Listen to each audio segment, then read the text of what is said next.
Okay, we're going to go ahead and get started. If when you came in you didn't get the handout, you can get it on the way out. It's not crucial during the presentation.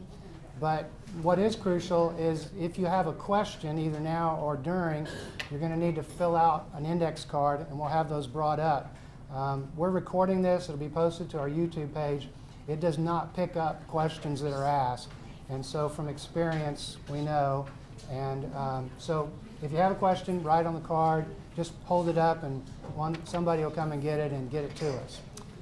It's my pleasure to welcome and introduce Dr. David May, who is my best friend and also, probably more importantly, professor of New Testament at Central Seminary.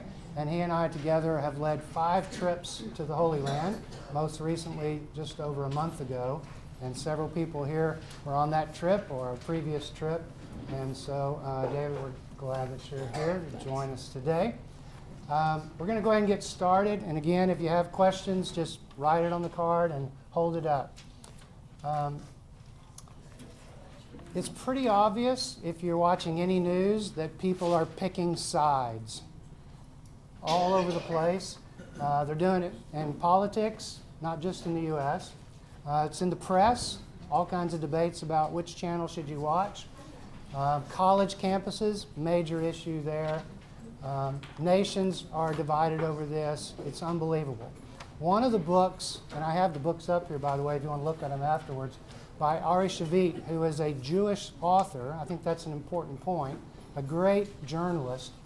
He writes, "Intimidation and occupation have become the 2 pillars of our condition."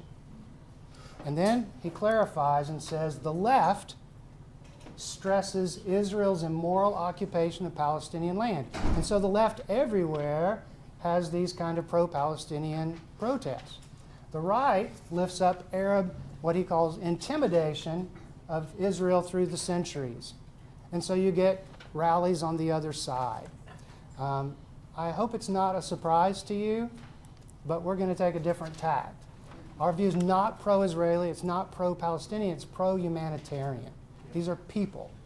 And there are 2 sides to everything, and maybe there's even that saying of there's what he said and she said, and then there's what really happened in the middle.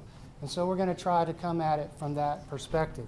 But as I started thinking about this, the numbers is what you hear a lot. You hear numbers. This many thousand, this many hundred, this many hostages. But we really wanted to put in perspective the humanitarian part of that, the human equation. And so just a couple of stories. The first one, Maya, is a 20-something Israeli Jew who loves music, and she was at the concert. And, you know, they were up all night partying and listening to the music. It was hard for them at first to know that it wasn't still sounds from the music, but that it was rocket fire. But once they figured that out, of course, people scattered. Maya got in her car and headed out of there, and then she learned that there were roadblocks. And not roadblocks to help, but roadblocks by Hamas militants who were dressed up as Israeli Defense Force officers and at point-blank range were killing people. So as she came to the line and figured this out, she turned around. As she turned around, she picked up some passengers, people that are just running everywhere. One was a young woman whose friend she had just watched get killed. Another was a man who said, "Oh my God, my wife and I, we've been separated, and the mayhem, and I can't ride in this car. I have to get out and just start looking for her." Another guy just kept repeating to himself, "We're going to die. We're all going to die." Maya's car came under fire, so she got out and started running. She heard a bullet whiz by her head and decided then to just dive into some brush.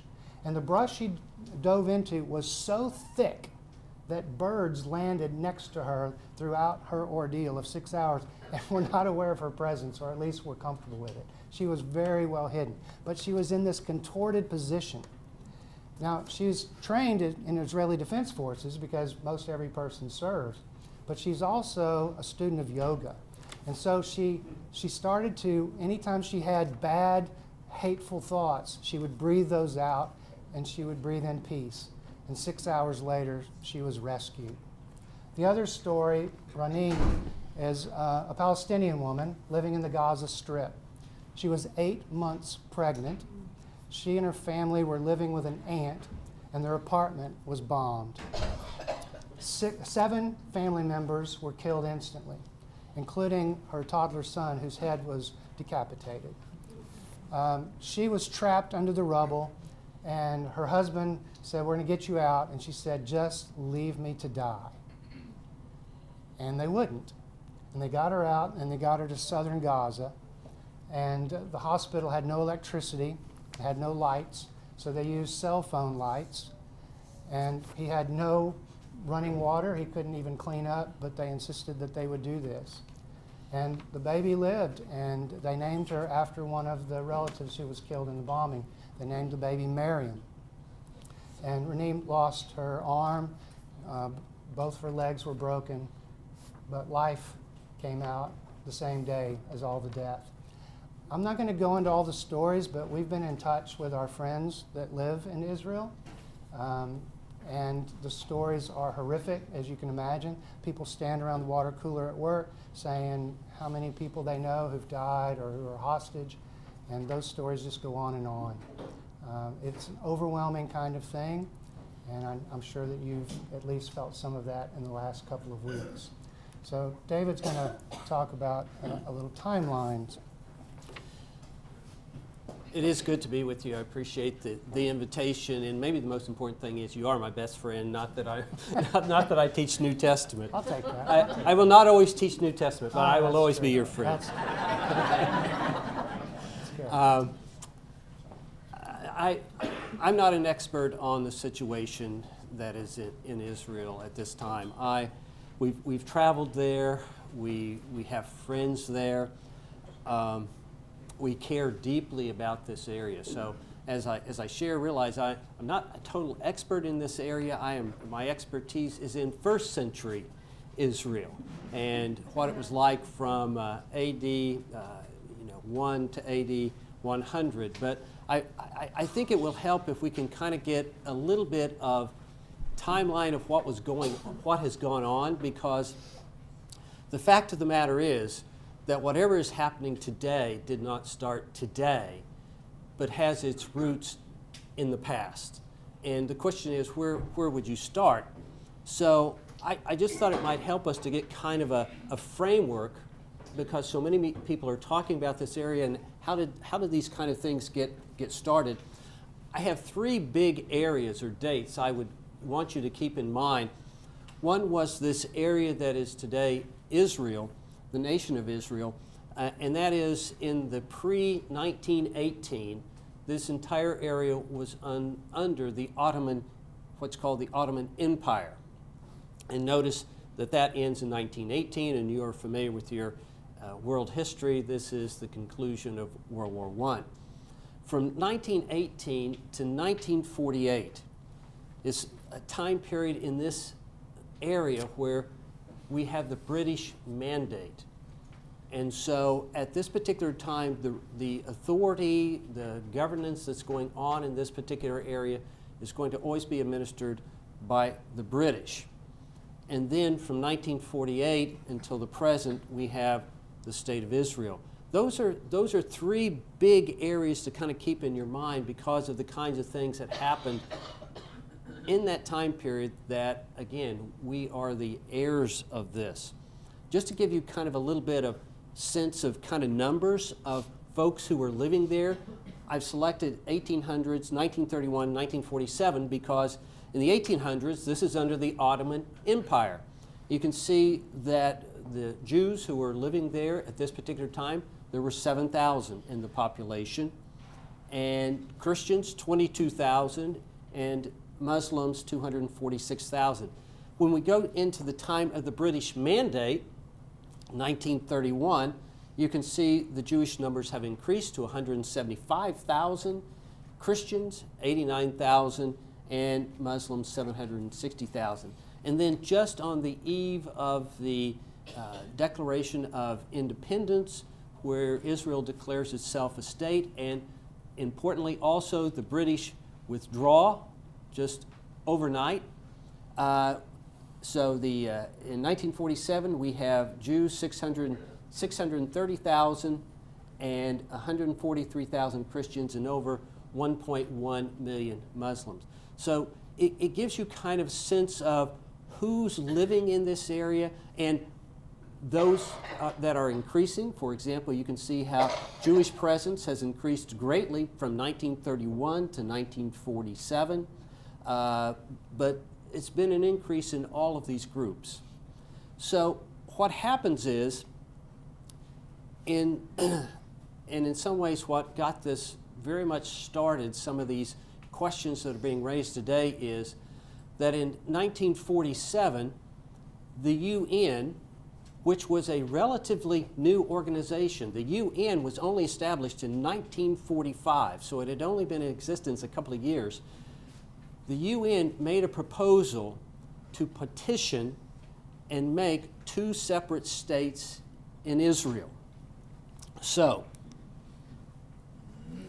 for example, what you have here on the first map, the one that has the names on it, let's see, it's on your left, yeah?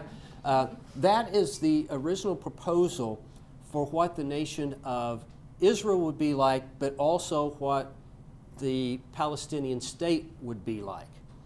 So this is what was proposed. It was voted on in November of 1947. Lots of discussion, lots of controversy over this particular map. And even though this was the official map, no one was really pleased with how it was divided. And so what happened is that in May 14th, 1948, the British just basically overnight, they left, said we're done, we're out. And at that point, Israel declared itself an independent nation, and the Arab countries around Israel at this time said we don't ascribe to this division, and then we began to have the wars that were breaking out. What you see in the other map that is the map with the blue colors and the green colors, this is eventually after the Israeli-Arab War. These are the boundaries. So all the red, that was originally to have been in the Palestinian state, but when the Israeli war took place, this was captured and was incorporated into the nation of Israel. So actually it was much larger than was proposed by the UN. All the green areas are basically the areas that even today are the ones that we're talking about relationship to the West Bank and to the Gaza Strip. So this is just a list of what has happened since 1947.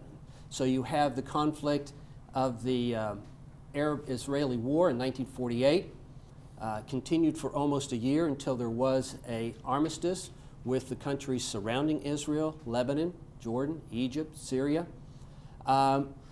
It is sometimes referred to by Palestinians as the Akba, which is the disaster.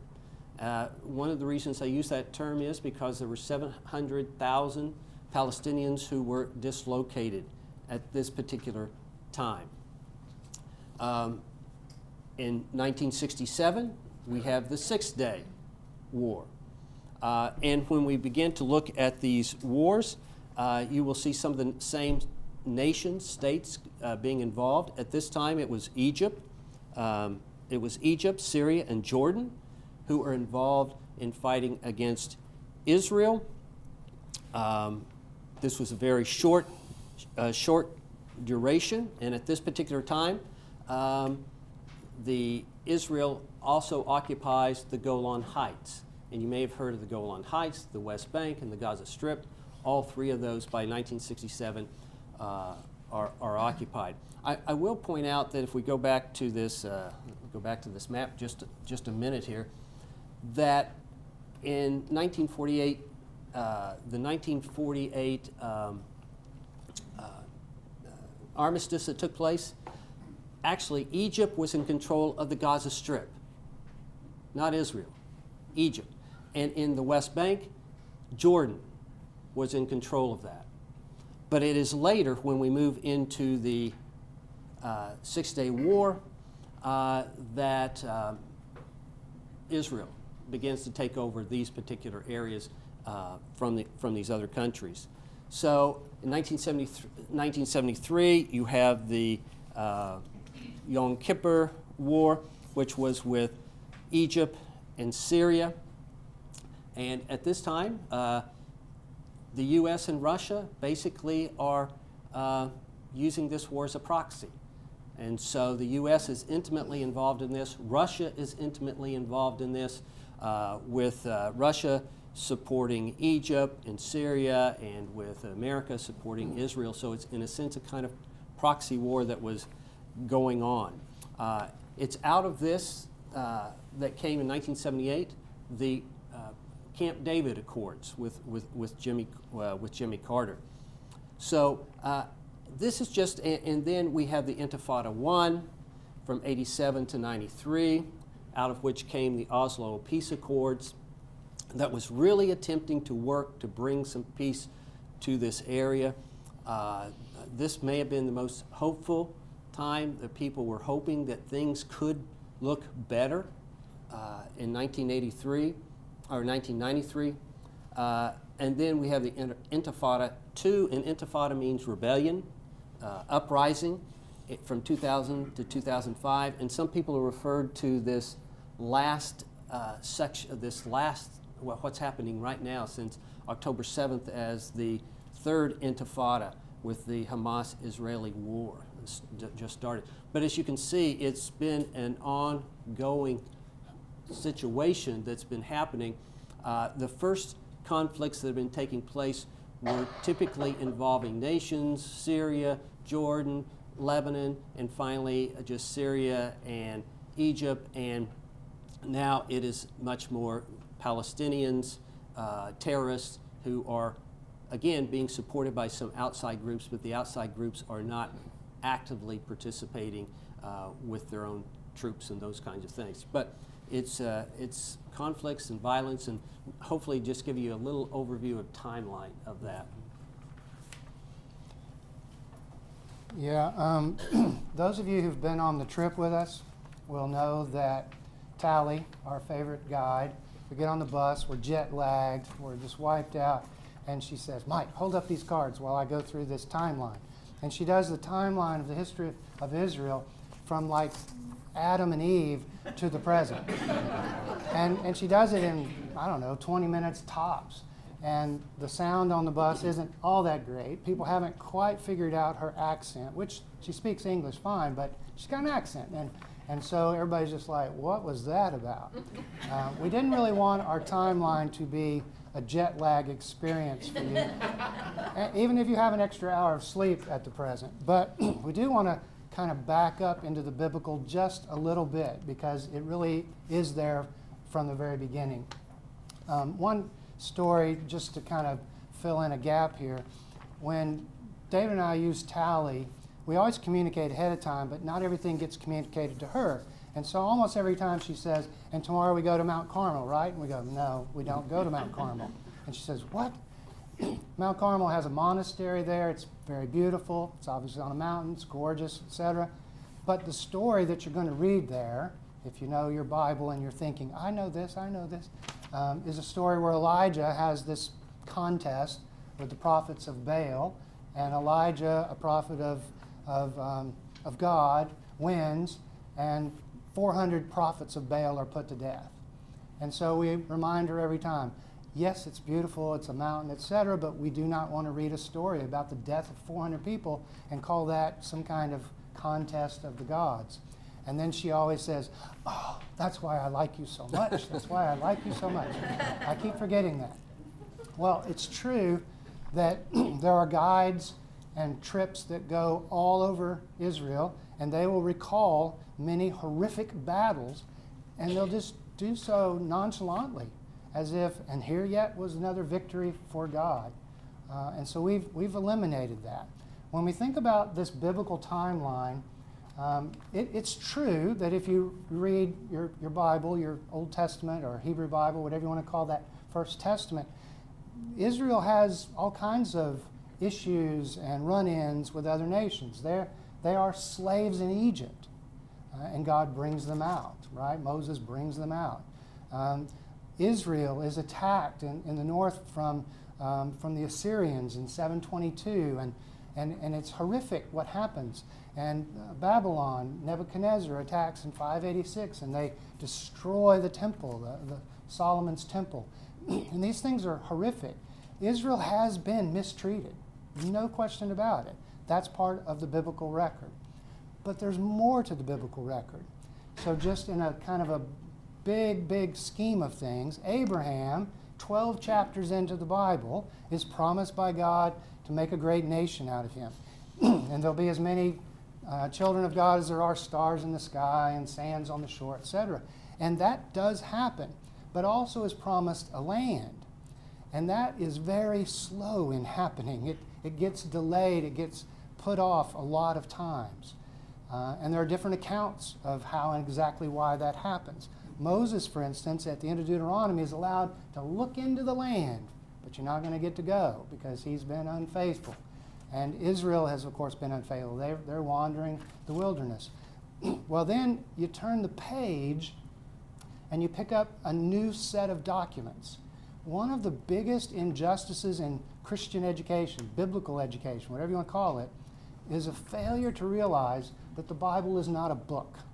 It's a library of books written by different people over 1,000 years or more, and they don't all have the same perspective on things. That really should come as no surprise.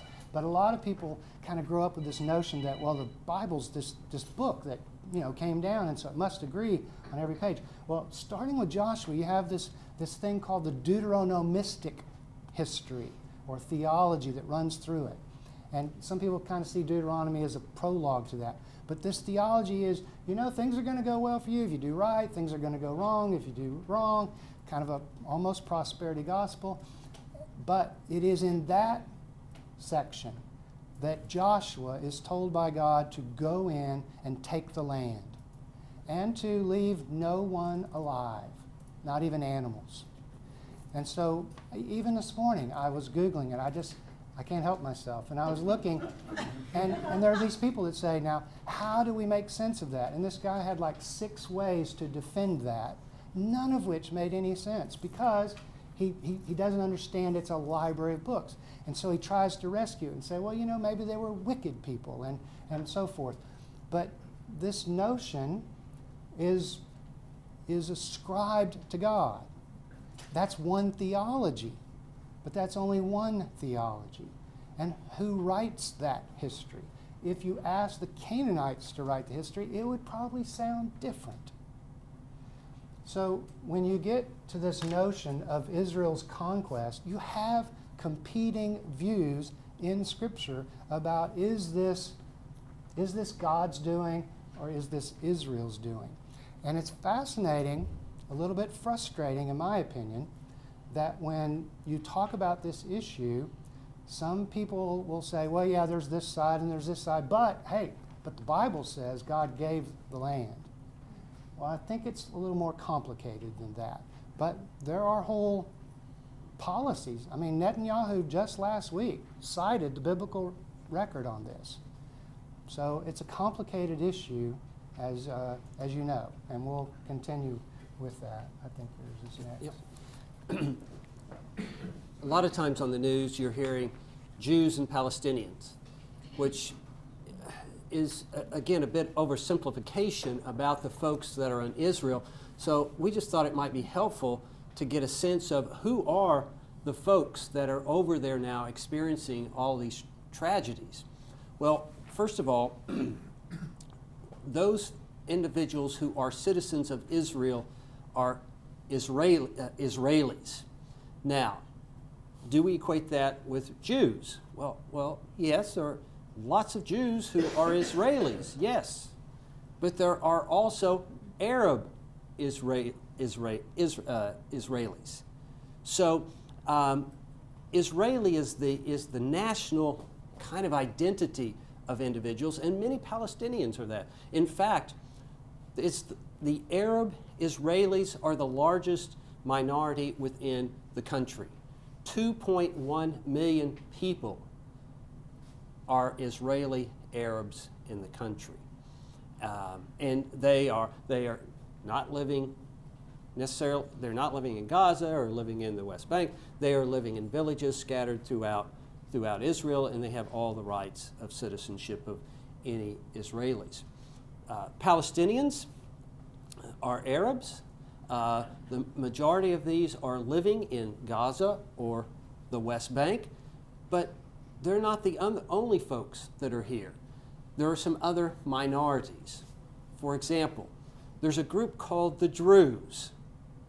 Now, this is a very different minority, and it's a small group. It's only about 2% of the population.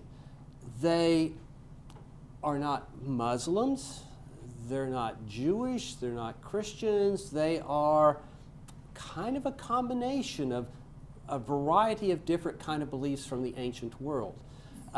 Believing in a Messiah, yes, but interesting, one of their beliefs is that it will be a male that will produce a Messiah, birth the Messiah. Yes, a very interesting kind of belief. But the Druze are there. The Bedouins, about 170,000, who have continued to practice nomadic ways, even though the Israeli government has attempted to get them to settle down, about 170,000. And then Palestinian Christians in the country. Sometimes we forget that our brothers and sisters in Christ, there are many of them worshiping and praying and experiencing the various things that you're seeing on television today. So a variety of folks in Israel we don't always think about in nuance. Same thing could be said about those who are Jewish in the country. When you think about Jews in the country, it is often divided into 4 different groups. There's a group sometimes referred to as the ultra-Orthodox. That makes up about 8%, a little more than that perhaps, of the population. There's a group of Jews called the religious, make up about 10%, and the traditional that make up about 25%. So the religious and the traditional would be the more Orthodox Jews. 40% of the population would be classified in the religious category of secular. Jewish, yes. Practicing, well, it's kind of like Christians today. Do you know any Christians that really don't participate in kind of really Christian practices, but they do have Christmas? Yeah. Well, we'll practice fasting, perhaps on Yom Kippur, practice some other, but they fall into the secular category. So that's the largest group in Israel. So when we talk about someone who is Jewish, there's different kinds of groups in Israel. So just being familiar with that. When it comes to the Palestinians, we're hearing a lot of names thrown around. I thought it might be helpful just to kind of get a sense of what we're talking about here, because we kind of lump everybody together, and yet there are differentiations. The Palestinian Authority would be, since there is not a Palestinian state, would be the closest to think of a Palestinian state, but there are really 2 parties that are in that are Palestinians would fall into these categories. One is Hamas, which is the terrorist organization that we have seen. It was a political organization, and since 2007 has been in control through its manipulations of the Gaza Strip. But that's different than the party that is in the Fatah party, which is in the West Bank, which is a totally different kind of governance. Sometimes people want to conflate these 2 together, but there are separations between these 2. So I thought it might be helpful just to kind of get a differentiation of those particular groups. So why the pro-Israeli bias in U.S. foreign policy? I think that's pretty obvious that that's there. You might agree, you might disagree. And so just a couple of bullet points here. By contrast, in Germany, I just learned this, there are laws that protect against anything that would even hint at anti-Semitism. Why? Holocaust. They're trying to make up for what happened. Not so in the U.S., right? We have freedom of speech, and so people take to the streets. They have Israeli flags, they have Palestinian flags. You don't see people going to the streets with those two flags. They go to different rallies. I think, though, that one of the reasons is that we have a policy of helping democracies that we perceive to be in peril. Taiwan's a good example. It's been in the news lately. Well, Israel could fall into that. Here is a democracy surrounded by not democracies. So that could perhaps explain part of it. I do think it's pretty obvious before, but even more so after 9/11, we have an anti-Muslim bias. This country was founded on Judeo-Christian. We don't say Muslim Judeo-Christian. We don't say the Abrahamic faith. We really don't have as much respect. The other reason, fascinating thing that comes out of Ari Shavit's book, he says, isn't it interesting how we're both boat people? You went to the west, to the land of freedom. We went to the east, to the promised land. And we just, there were people there, but we sort of conveniently tried to ignore that, or eventually over time it resulted in violence. And so maybe, he surmises, maybe we sort of identify with this and sort of justify it. But the one that I'm convinced of is very influential, even though a lot of people don't have the vocabulary to describe it. In other words, if you asked people in, in the State Department or in the White House or in Congress, so what is the deal? Why this? Yeah, they could articulate this democracy kind of notion, but why the pro-Israeli? Well, there is this thing, and it's not technically just among evangelicals, but it's an easier way to describe it. And it's got the big name, dispensationalism. Again, it would take a lot of time to unpack all of this, but it basically is the kind of thing that if you've listened to AM radio ever and heard one of these preachers say, you need to order this book, and I looked at one of those again this morning, and it's pretty hard to take, but he said, look, folks, this war fits very much with the book of Revelation. I think he put an S on the end of that book, which is not the name of the book. It has no S on the end. And he said, everything's going to go through Israel. The Bible's very clear about that. This is where Jesus is going to come again. We're going to build the third temple. Everything goes through there, and this is all making perfect sense. Now we got to figure out who the characters are, that etc. But this notion that somehow Israel, pray for Israel's salvation, etc. I find it very ironic that those same people will tell you, if not publicly, personally, they'll say, of course, the Jews are going to hell, if they don't accept Jesus as Savior. But it's all going to go through Israel.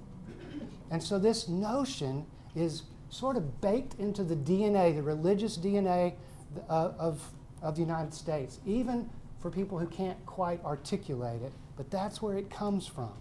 And that is very influential in how some of this is unfolding. Okay, so we're coming to Q&A, and we've got some questions here to get started. One that we had right from the very beginning. That's it. Yeah, was is there any chance of a two-state solution? I have a cynical response to that. The chance is about as good as the Beatles releasing a new song. Which turns out they released a new song. I mean, who knew that could happen? No, it's like, what are the chances of the Beatles releasing a new song? Like, I'd say 1 in a billion. Well, you know why 1 in a billion things happen? Because a billion things happen. And so 1 in a billion happens. It doesn't seem possible, but I wouldn't say it's impossible. It's hard to imagine because of how intractable it is, and because, and Dave, you can weigh in on this, the shame and honor society in which the Middle East operates. If you get slapped, you have to slap back. If you lob a rocket, you have to, because you've been shamed, and you lose honor if you don't respond. And so it's just hard, especially when you've got thousands of years of history there.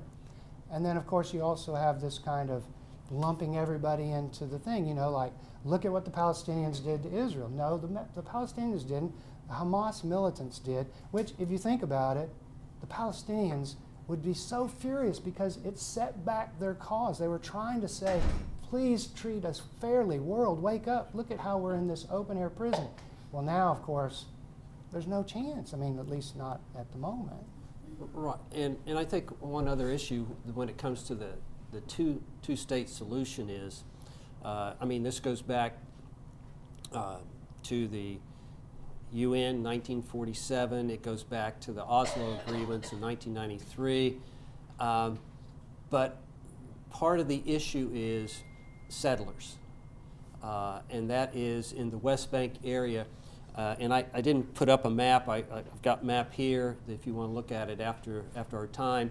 But if you look at the map, it's like the West Bank is like Swiss cheese.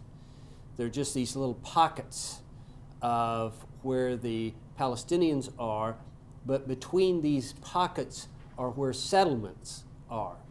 And the more and more settlements that are there, the more difficult it will get to have a two-state solution. Now, interesting enough, going back and doing some research, the Pew Institute, which is an institute I very much value their kinds of documentation and polls they're taking. In some of their research, they have illustrated that the two-state solution is something that the majority of people, both Palestinians and Israelis, are supportive of, a two-state solution. So you're going, well, why wouldn't that happen? Well, it's like in the United States. The majority of people may be in support of something, but there are 50 senators and 435 representatives, and they will decide what will be done. And in the Knesset and in the political parties that are involved right now in Israel, they're not working toward a two-state solution. In fact, some of the policies that have been put in place are even hindering that possibility. And that is I think, the creation of these settlements that are coming in places in the West Bank area that make it very difficult to think about how could there be a two-state solution. From my perspective, that's something I would hope for, and I would hope that our policies would try to move in that particular direction. But it seems like the chances of it are, what did you say? 1 in a million or billion. 1 in a billion. Yeah. It seems very, very small. Mm-hmm. If you have questions, be sure and get them on cards and get them to somebody who'll get them up here. A couple of questions that came in, and we'll kind of lead into it with the next couple of slides. Just want to say something about, if you're interested in further reading, I know there's a ton of stuff online, but of course you kind of have to know, well, what's the source? These books are excellent resources. My Promised Land, I've quoted a couple times, Ari Shavit. He worked for Am Haaretz, the Israeli newspaper. He's a great, great journalist. And this book, it just blew me away. I kept texting David and saying, you got to read this book. It's so powerful. One of the things that struck me about it, and it's actually true of the lemon tree as well, and I'll say more about that, but when you think about Zionism, this movement of going to the land of Israel, Jews going to populate the land of Israel, and especially after basically after 1945, he shows in such brilliant way how nuanced that is. It's not like people pulled up in Haifa at the port and said, oh my God, slaughter everybody we see here. They had no intention of that. It was very harmless, but it inevitably, conflict arose as people started to say, well, wait a second, why are you doing this? And so he shows how it's more nuanced than just some kind of either totally innocent or totally sinister kind of approach. The one I'm almost finished now with the lemon tree is just blowing my mind. This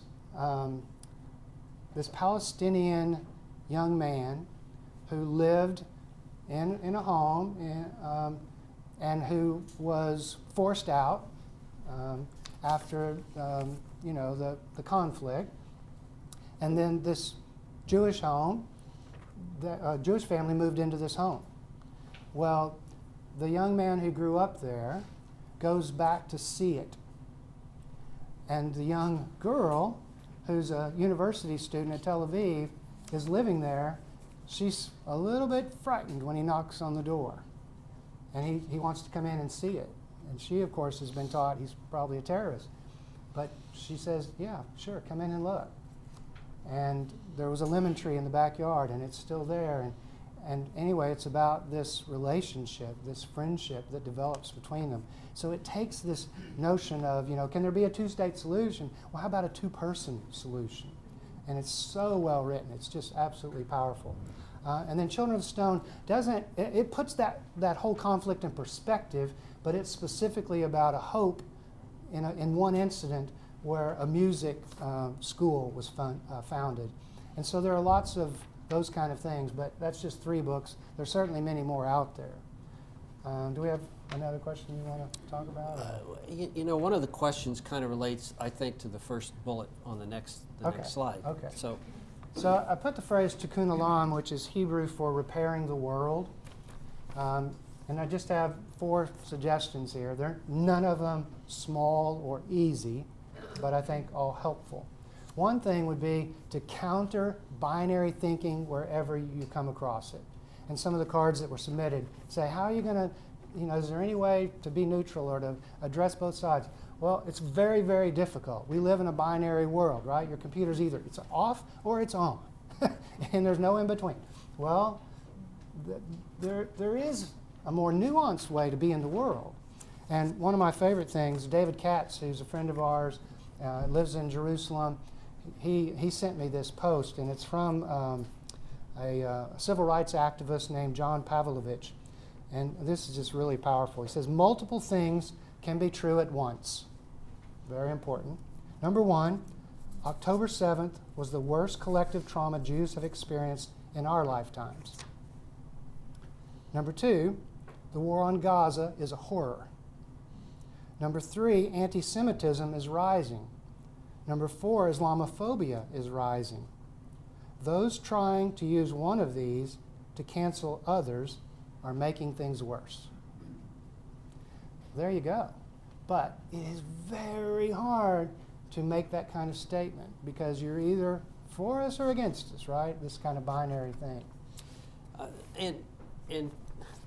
These couple of questions, I think, go together, and I think they're really good questions. One is related to, wouldn't the promises to Abraham include Muslims and Christians as well as Jews? And I think back to some biblical stories. In fact, the very first biblical story that we have violence in the Bible, first time that a murder takes place, Cain and Abel. And the great question that Cain puts to God, am I my brother's keeper? The answer is yes. I mean, the first violence, the first murder, the answer is yes. We are brothers and sisters keepers. So are the promises to Abraham, including Muslims, Christians, and Jews? Yes, we are our brother's keeper. I mean, I think that's part of the answer. And it kind of ties to the next question about, because of all this conflict that we see today, was it foreseen in the Bible, since the disciples are bringing the message, and it can bring conflict and those kinds of things. So were these conflicts foreseen? What was foreseen is love God with all your heart, with all your spirit, with all your soul, and to love your neighbor as yourself. So were conflicts foreseen? Well, the conflicts are a natural part of humanity, but in that respect, what I think the Bible foresees is there's a way to circumvent those conflicts. Love your neighbor, love your brothers. To me, that's what the Bible is foreseeing and is putting out there constantly before us. Not that we're going to have all these crises and these terrible things are going to happen. This is a natural part of our humanity, unfortunately, but here's the unnatural part of what it means to be followers and children of God. So yeah, and in your favorite book, or one of them, Book of Revelation, you know, there's this notion of the leaves of this tree that are there for the healing of the nations. So there is this foreseen peace. Unfortunately, it's very much delayed because of humans. I don't think I need to comment on this next one, fasting from social media. Enough said.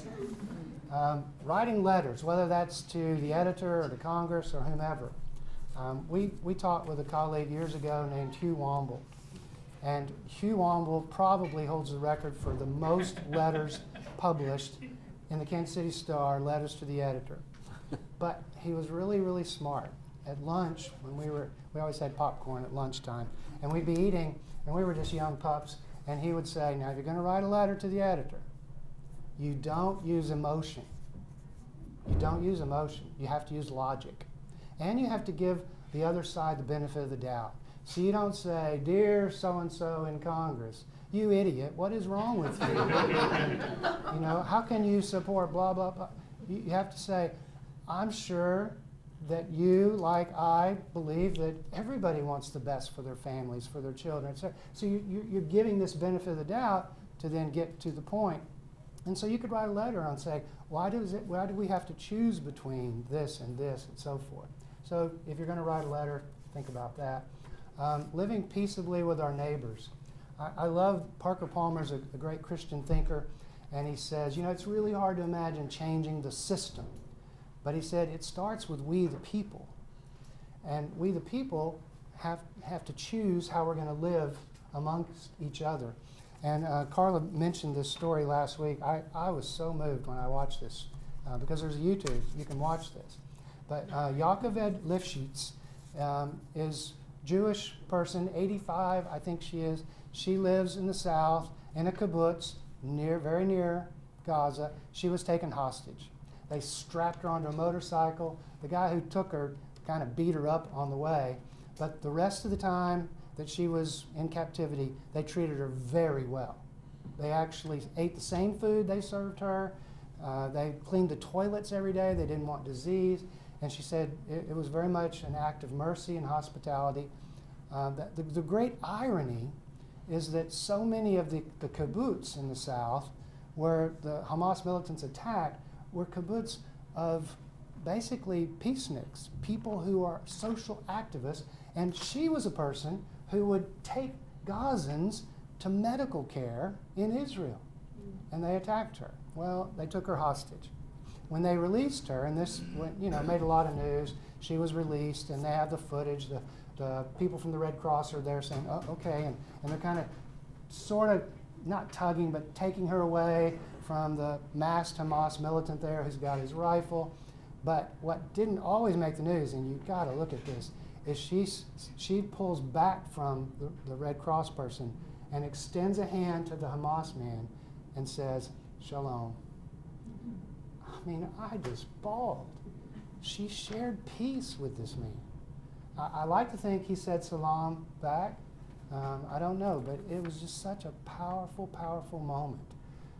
Living peaceably with the people. So I've had all these discussions, right? People have been coming up to me and saying stuff about this. And you know, you can get into conflict just over a discussion about it. Or you can diffuse that and let it be a peaceable kind of conversation. You're just handing it to me, huh? I don't know if I want to tackle that one.